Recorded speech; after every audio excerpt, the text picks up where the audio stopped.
19세기 스코틀랜드의 복음주의자이며 에딘버그 대학의 생물학 교수였던 헨리 드리먼드라는 분이 계십니다.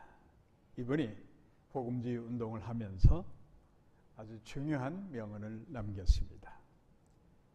하루의 첫 시간은 그날의 방향을 결정하는 키와 같다. 새겨서 들으시기 바랍니다. 우리가 하루 일과를 계획하고 규칙적인 생활을 반복하는 것, 이걸 요즘 우리 젊은 세대들은 루틴이라고 합니다. 하지만 그 루틴이 좋은 습관으로 마음먹은 대로 잘 되지가 않습니다. 사람은 누구나 태생적으로 나태하고 게으르고 육신이 편안히 지내고자 하는 그런 원초적 본능이 있습니다. 그렇기 때문에 게으르고 나쁜 습관으로 적기가 쉬운 게 인간입니다.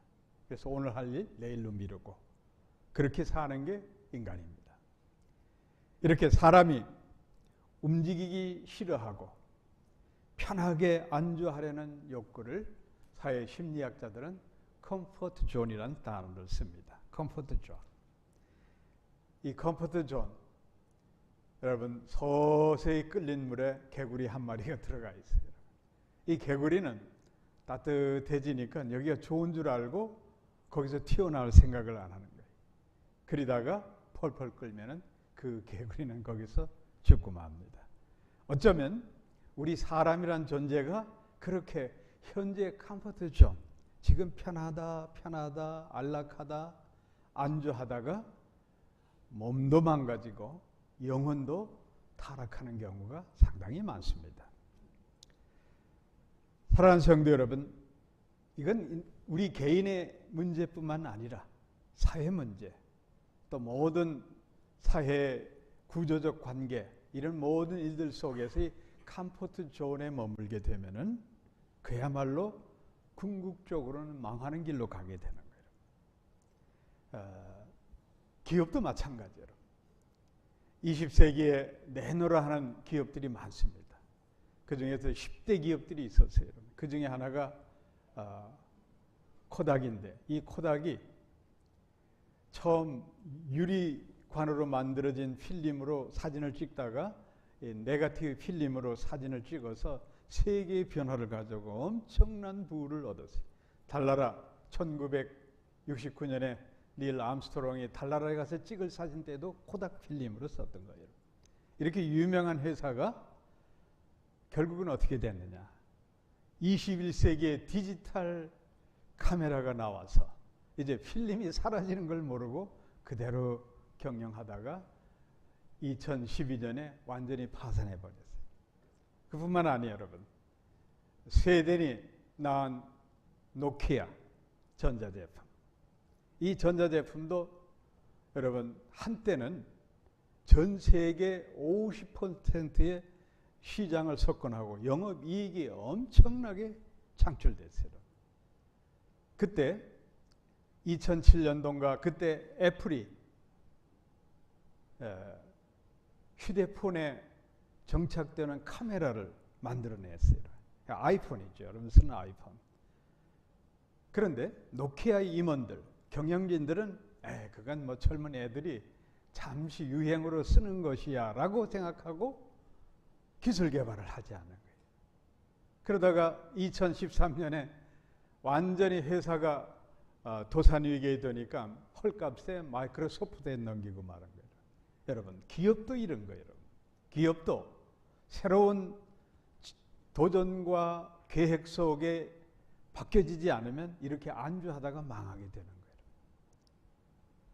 올해를 AI 시대의 원년으로 봅니다. 2026년 올해부터 AI 시대에 접어든 걸로 세계 많은 기술 혁명가들이 말하고 있습니다. 중세기에 수백 년 동안 기술 문명이든 문화든 바꾸려고 노력을 한 게 인류의 역사인데, 그게 AI 시대는 1년에 완전히 바뀌는 거예요. 이런 시대에 여러분들이 편안타 살다가는 어떤 일이 일어날지 모릅니다. 마치 개구리가 따뜻한 물에 뇌사 상태로 끝나는 것처럼 잘못하면은 우리 영혼주의가 이렇게 무너질 수도 있는 거예요. 여러분. 이렇게 급속하게 세상이 바뀌고 있지만은 그러나 분명한 사실 하나가 있어요. 여러분. 아무리 세상이 바뀌어도 우리 자신이 늘 바뀌고자 할 때는 그럴 때는 절대 도태되지 않는다는 사실을. 뭐 AI 시대 맞이해서 이제 직업이 사라지고 이런 걱정 저런 걱정 많이들 하고 있지만 저는 긍정적으로 보는 거예요. 또 그만큼 또 우리가 할 일도 많이 생길 것으로 저는 내다보는 겁니다. 그렇게 찾아가면 되는 거예요. 자, 여러분, 성공과 발전이 아닌 실패와 몰락의 길을 가는 이유가 있어요. 여러분. 그 이유는 딱 하나예요. 여러분. 내리막길을 가는 거예요. 참으로 표현하기 어렵지만은 은유적으로 여러분 표현하겠습니다. 여러분, 오르막길은 힘들어요. 여러분. 등산해본 사람들은 압니다. 저는 고향이 강원도에서 군대 가면 군대 동료들이 그런 말 하면 강원도 하면 삐탈. 그게 뭐냐 하면 이제 삐탈이라는 게 삐탈길, 이 올라가는 언덕배기 길을 많이 다녀야 돼요. 그래 그런지 어려서부터 훈련이 잘 돼서 저는 군대 생활을 아주 재미있게 잘했어요, 여러분. 네. 우리 전 지사님 잘 알 거예요. 15사단 하면은 그 대성산, 접근산 어마어마한 고지를 무거운 배낭 쥐고 실탄 짊어지고 올라가는. 그 오르막길은 다 힘들어요, 여러분.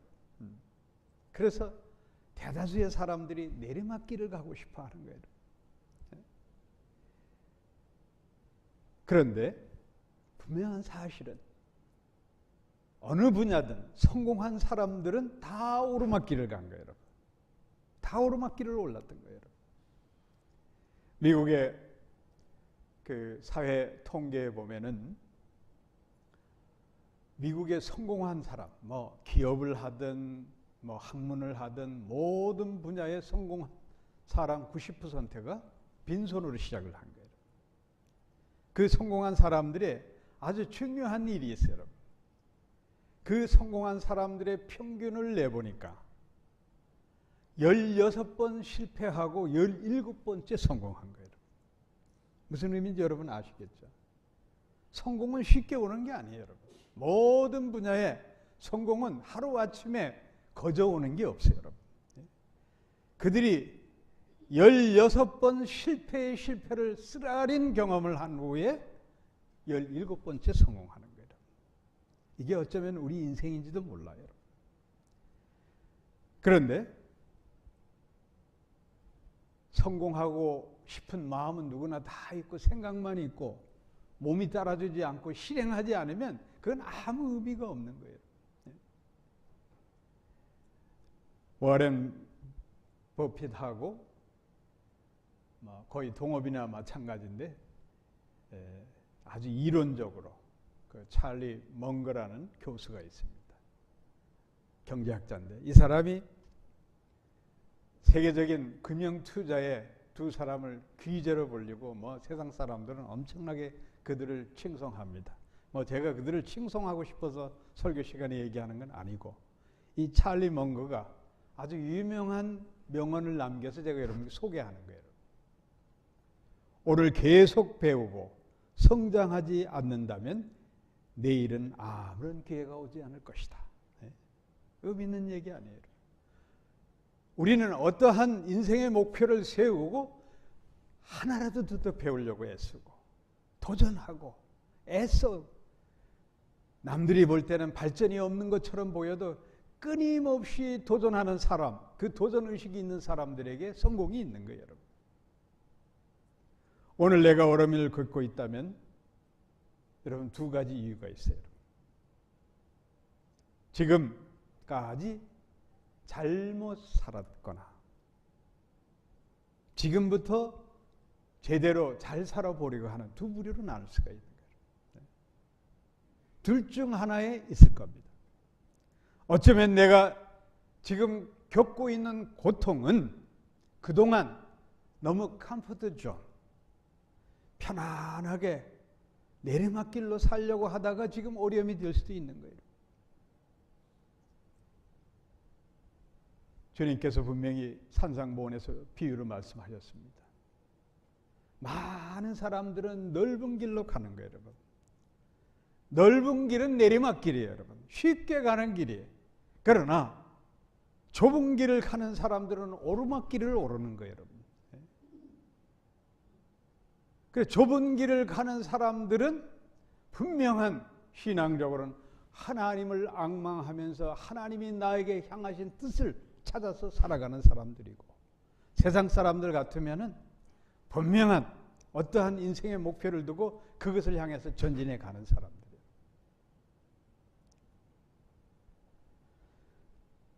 우리 인생의 정상에 오르는 길은 하루아침에 껑충 뛰어오르는 게 아니잖아요.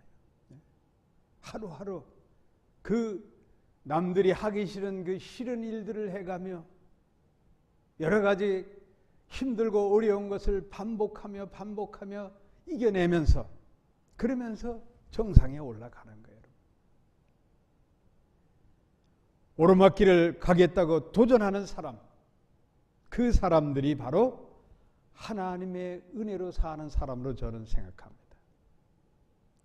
지난주 제가 고린도 전서 7장 말씀을 인용해서 부르심 그대로 지내라는 설교 제목으로 설교를 했습니다. 고린도 전서의 핵심은 하나님이 우리를 부르시고 우리에게 주신 사명을 다해 사는 그 핵심이 고린도 전서의 주된 내용이에요. 오늘 저희들이 고린도 후서를 보고 있는데 고린도 후서의 주된 핵심의 말씀은 뭐냐면 하나님의 은혜예요. 우리가 하나님의 은혜를 받고 목표가 정해졌으면 그 은혜대로 살아가는 게 대단히 중요합니다. 삶의 목표, 어쩌면 고린도 후서뿐만 아니라 사도 바울이 신약성경 3분의 2를 기록한 모든 성경책의 주제가 하나님의 은혜일 수도 있습니다. 우리가 하나님의 은혜를 체험하지 않고는 믿음이 제대로 믿음 생활할 수가 없는 거예요, 여러분. 하나님 은혜 체험하지 않으면 자꾸만 인간적인 생각으로 하는 거예요. 하나님의 은혜를 체험하지 못하고 하나님의 은혜를 사모하지 않고 교회를 봉사하든 무엇을 하든 간에 시험 빠지게 돼 있어요.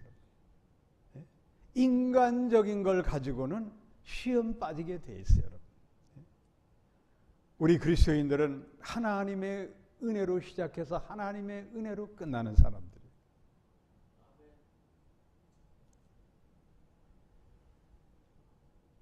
사도 바울의 서신을 맨 먼저 쓴 게 데살로니가 전서예요. 그리고 맨 마지막에 쓴 서신이 디모데 후서예요. 그런데 데살로니가 전서에서부터 그 후에 고린도 전서, 후서, 빌립보서, 골로새서, 에베소서 수많은 서신들을 쓰는데 항상 사도 바울은 수신자에게 문안 인사를 이렇게 합니다.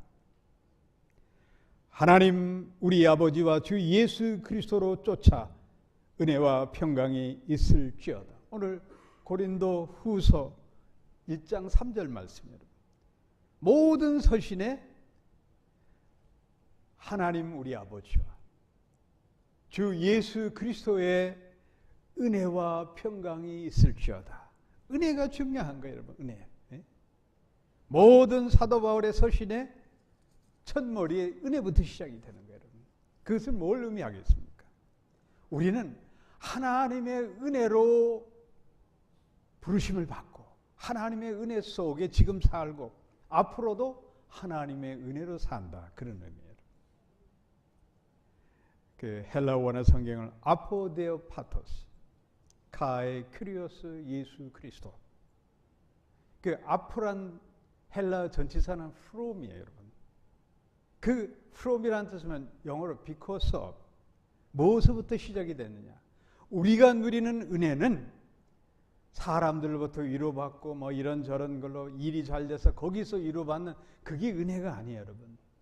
우리가 받는 은혜는 앞으로 from God, 하나님으로부터 받는 거예요, 여러분. 예. 이건 세상이 줄 수 없는 특별한 은혜예요, 여러분. 이 특별한 은혜를 받은 자들이 그리스도인들이에요, 여러분. 에베소 1장 8절 9절 말씀을 여러분 늘 마음에 새기고 살아야 돼요, 여러분. 너희가 그 은혜로 인하여 믿음으로 말미암아 구원을 얻었나니 이것은 너에게서 난 것이 아니요 하나님의 은혜의 선물이라. 그렇기 때문에 행위에서 난 것이 아니기 때문에 누구도 자랑하지 말라 말씀하신 거예요. 그러니까 모든 걸 돌이켜보면 내가 구원받은 거, 내가 이런저런 축복을 받은 것, 모든 게 다 하나님의 은혜로다. 이게 중요한 거예요. 교만한 사람들은 자기가 잘나서 뭐가 된 줄로 생각합니다. 하나님의 은혜를 사모하지 않아요. 내 노력으로 됐다고 하면 그거는 하나님 앞에 교만을 떠는 겁니다. 위대한 사도 바울도 내 인생 모든 게 다 하나님의 은혜임을 부활의 장인 고린도전서 15장에서 밝힙니다. 10절 말씀. 나의 나된 것은 하나님의 은혜로 된 것이니 내게 주신 그리스도의 은혜가 헛되지 아니하여 내가 모든 사도보다 더 많이 수고하였으나 내가 아니요 오직 하나님께 함께 하신 하나님의 은혜로다. 모든 게 하나님의 은혜로다. 네? 하나님의 은혜로다. 따라하시기 바랍니다. 하나님의 은혜로다. 우리는 하나님의 은혜로 산다. 그 신앙 고백이 기독교의 신앙 고백이에요. 그렇기 때문에 우리는 범사에 감사하고 매일 기쁨으로 충만해서 살아가는 존재들이에요. 네? 오늘 본문 말씀은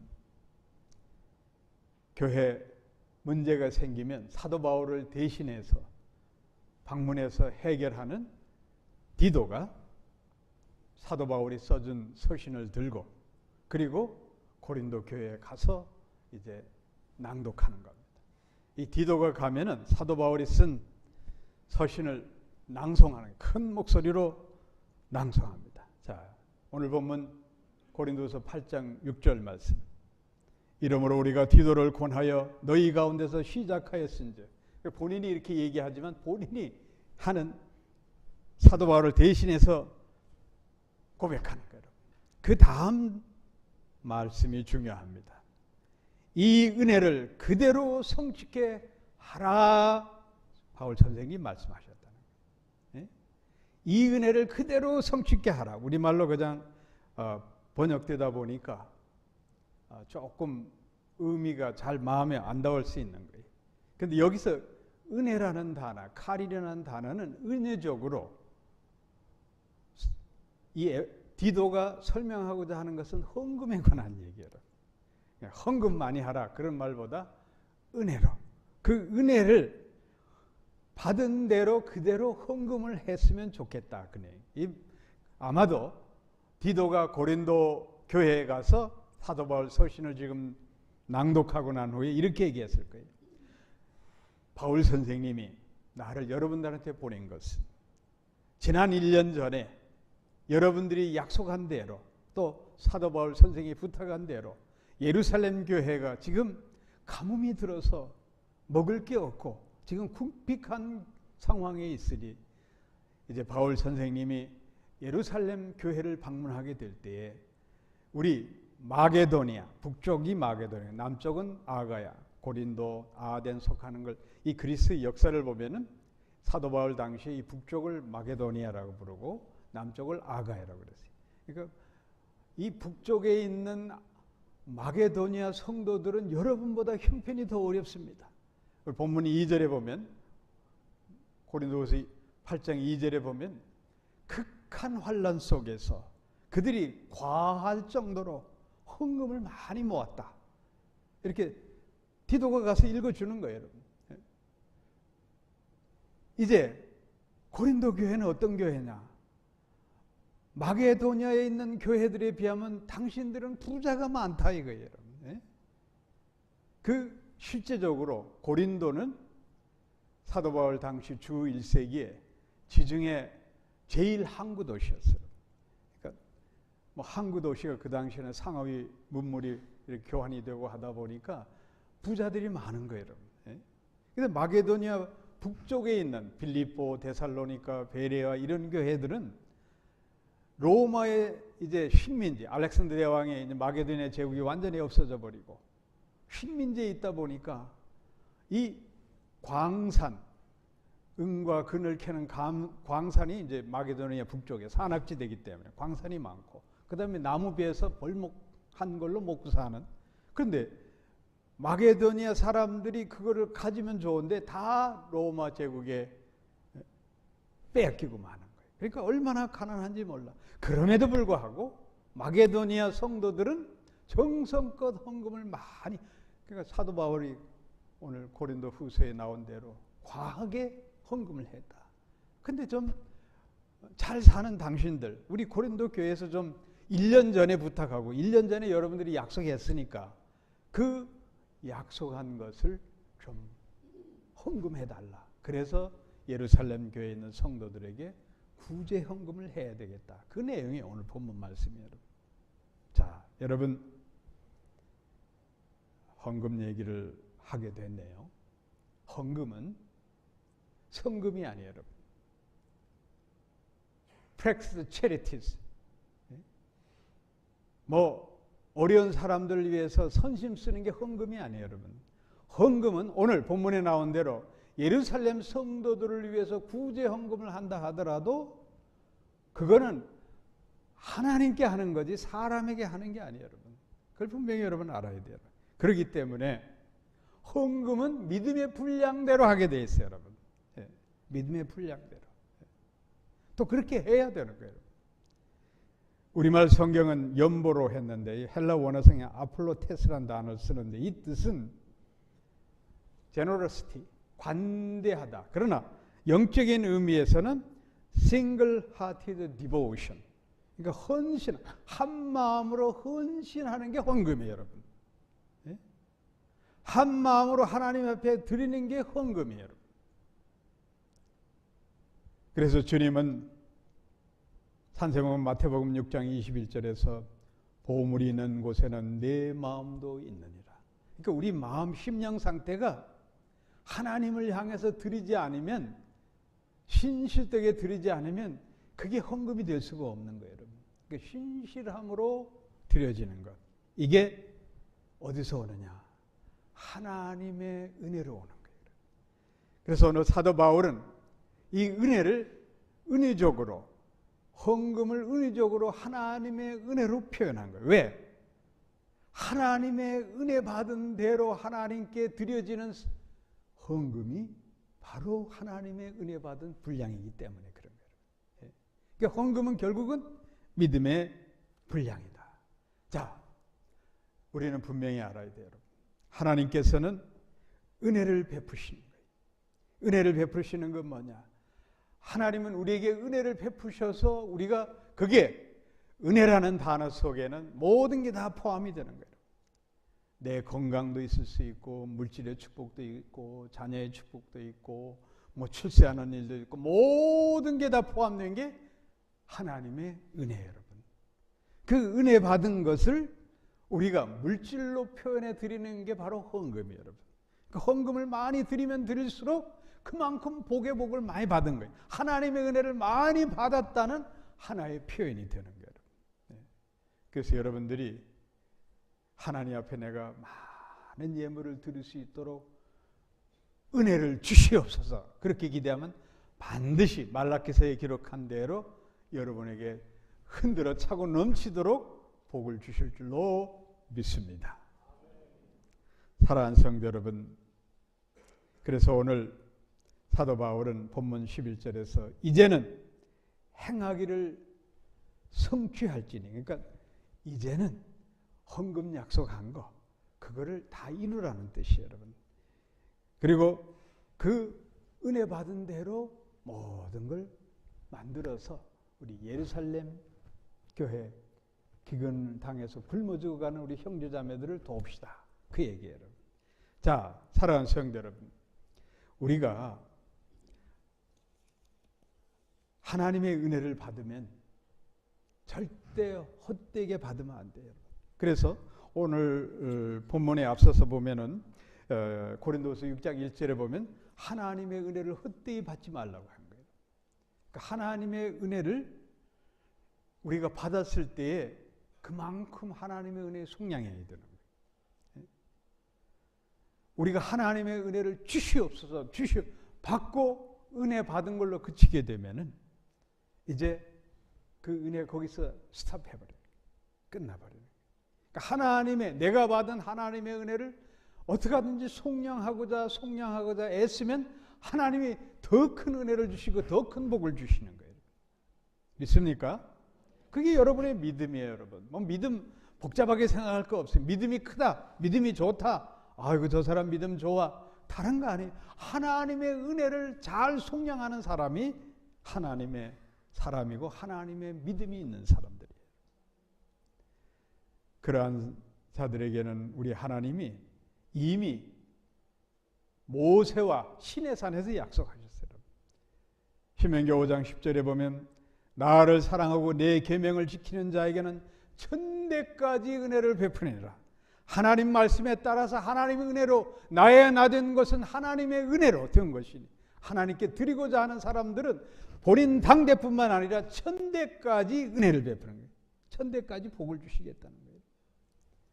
이 세상에 많은 사람들이 인생의 목표를 두고 삽니다. 그런데 82억 인구가 살잖아요. 다 인생의 목표가 있다고 해요. 그렇지만 정말 그 인생의 목표를 향해서 오르막길을 가는 사람들은 딱 3%밖에 안 된다. 3%. 만일 우리가 무엇을 간절히 바라고 그 일을 이루고 싶다고 하면은 하나님의 부르심을 깨닫고 그리고 나서 이 일을 감당해야 되는 하나님의 은혜를 간절히 사모해야 돼요. 그래야 하나님의 역사가 일어나는 거예요. 분명한 신앙 가치관을 세운 사람들은 자기 인생의 가치관과 세계관이 분명히 만들어져요. 여러분. 그렇기 때문에 인생의 목표가 분명히 정해져요. 우리 그리스도인들은 어디서 왔다 어디로 가는지 아는 존재예요. 모릅니까? 그러면 제 설교 안 들은 사람들이에요. 우리는 우리 인생의 길과 진리신 예수를 믿는 사람들은 내가 어디서 태어나서 어디로 가야 되는지 다 정해져 있는 거예요. 답은 간단해요, 여러분. 하나님의 부르심을 받아서 내가 이 땅 사는 날 동안 내 인생, 나의 사명대로 사는 거예요, 여러분. 그러다가 가는 길은 뻔하잖아요. 우리 천국 들어가는 거예요. 너무 복잡하게 생각하지 말아요. 그 인생관이, 가치관이, 세계관이 분명하면은 그러면 모든 어려움과 역경을 이겨낼 수가 있는 거예요, 여러분. 자꾸 사람들한테 잘 보이고 사람들한테 과시하고 싶고 그런 거에 마음을 팔리니까 여러분 인생 갈등하고 어려움 당하는 거예요. 오늘 본문에 이 은혜를 그대로 성취하라는 영어 성경 New International Version에서는 이렇게 기록이 돼요. Bring to completion this act of grace on your part. 그러니까 우리에게 주어진 일들을 completion이 뭐예요? 책임을 완수하라는 거예요. 내가 하나님으로부터 받은 은혜를 완수해야 되는 거예요. 그 완수하는 길이 쉽지 않습니다. 고난과 어려움을 계속 극복하면서 나아가야 되는 거예요. 저는 우리 한국의 어린이 동화책을 좀 바꿨으면 해요. 특히 흥분 올부젓. 난 그런 거 잘못된 아이들에게 그 잘못된 인식을 주는 것 같아요, 여러분. 아니 제비다리 하나 고쳤다고 해서 금은 보화에 과하게 그야말로 대박 터졌다고 그러잖아요, 여러분. 한국 사람들 심리 속에 다 대박이 있는 거예요, 여러분. 예? 대박 터지는 거. 아니 제비다리 하나 고치고 금은 보화에 대박이 터진다. 어려서 동화책을 뭐 착한 심성으로 살라 그건 좋은데 그거 하나 했다고 해서 대박이 터진다. 그건 아니잖아요, 여러분. 예? 그러니까 한국 사람들이 언감생심, 욕심이 과해. 예? 자기가 피땀 흘려 노력하지 않고 수고하지 않고도 그냥 냉큼 먹으려고 하는, 우리가 속된 말로 날로 먹으려고 하는 사람들이 너무 많아. 그래서 사기꾼이 엄청 많은 거예요, 여러분. 우리 한국 사람들이 같은 뭐 이웃 일본 사람들하고 비하면 사기 사건 고소 고발이 자그만치 150배가 넘답니다. 그게 뭘 의미하겠어요, 여러분? 예? 그냥 욕심, 서로 욕심이 대박만 생각하는 거예요, 여러분. 그 사람이 거기까지 가기까지는 남모르는 고충과 고통과 모든 걸 땀 흘리면서 오르막길을 오르고 올라서 거기 간 거예요, 여러분. 에이, 그 사람 뭐 운이 좋아서 그렇게 치부하니까 그게 한국 사람의 나쁜 심성이에요, 여러분. 예? 그게 대박 터지는 심성이에요, 여러분. 우리말 고서에 절차탁말한 말이 있어요, 여러분. 예, 옥도를 깎고 갈아서 빛을 낸다, 그런 말이에요, 여러분. 예? 공부를 하든 어떤 사업을 하든 모든 일에 정성을 최대한 들여야 옥처럼 빛나는 그런 옥이, 옥다운 옥이 된다는 거예요. 그 우리 인생 가는 길을 얘기하는 거예요. 아리스토텔레스가 그런 말을 했습니다. 인간은 일시적이 아닌 반복적으로 행하는 것에 의해 결정되는 존재로 탁월함은 습관으로 만들어진다는 거예요. 우리는 그걸 알아야 돼요, 여러분. 오늘 내가 하는 이 작은 일이 쌓이고 쌓여서 나중에 프로페셔널이 되는 거예요, 여러분. 하루아침에 되지를 않는 거예요, 여러분. 그런데 우리 예수 믿는 사람들까지 주여 믿습니다, 주시옵소서, 노력은 안 해. 요술방망이, 하나님 요술방망이로 나에게 탁 쳐서 내 소원 들어주세요. 아니죠, 여러분. 우리 주님이 십자가를 메고 골고다에 오르는 그 모습을 우리는 늘 생각하면서 내가 허투루 한 시간 낭비할 수 없고, 내가 허투루 내가 가진 물질과 재능을 허투루 낭비할 수 없다. 꼭 여기고 주님 십자가를 따라가는, 그게 정말 주의 십자가를 따라가는 거예요. 찬송만 하면 안 돼요, 여러분. 입으로 그냥 주의 십자가를 지고 따라가겠다, 그렇게 말하면 안 되는 거예요. 우리는 이 세상의 이치를 너무 쉽게 생각합니다. 저도 호주에 와서 크리스마스 선물로 한 해 공부한 성적을 기다리는 게 가장 아주 조마조마한 시간이었어요. 페일하면은 딱 1%로 페일해. 많아야 2%, 2%로 페일하는 거예요, 시험에도요. 그런데 여러분 생각해 보세요. 그 1%가 작은 것 같지만 결코 작지 않아요. 어쩌면 100점 만점보다도 그 1%가 더 중요한 거예요, 여러분. 그 1%를 위해서 여러분 얼마나 공부해야 되고 얼마나 노력해야 되는지 몰라요, 여러분. 쉽게 생각하면 안 되는 거예요, 여러분. 그 1%의 성취를 위해서 자나깨나 기도하며 긴장하며 최선을 다하는 거예요. 그게 우리를 향한 하나님의 뜻이에요. 우리는 나도 모르게 습관으로 젖어서 사람이 만들어지는 걸 여러분 스스로도 몰라요, 여러분. 사람은 습관이 만들어져요. 그래서 서양 속담에 마흔이 지나면 습관과 결혼해버린다, 그런 말이 있어요, 여러분. 나도 모르게 습관이 젖어버려요. 근데 좋은 습관, 좋은 루틴을 만들면 좋은데 사람은 죄인인지라 게으르고 나태하고 안 좋은 쪽에 가게 돼 있어요. 이게 나도 모르게 나쁜 습관이 처음에는 가는 처사줄 같았는데 이게 자꾸 꼬이고 하다 보면 나중에 쇠줄이 돼버려요. 그 쇠줄이 나의 나쁜 습관을 꽁꽁꽁꽁 묶어가지고 나를 꼼짝달싹 못하게 만드는 거예요. 이거 여러분들 늘 경각해야 돼요. 오늘 내 이 작은 이 나쁜 습관 하나가 내 인생을 망쳐갈 수 있다는 걸 우리는 늘 생각해야 되는 거예요. 특히 예수 믿는 그리스도인들은 나의 경건 생활 하나를 허투루 생각하면 안 돼요.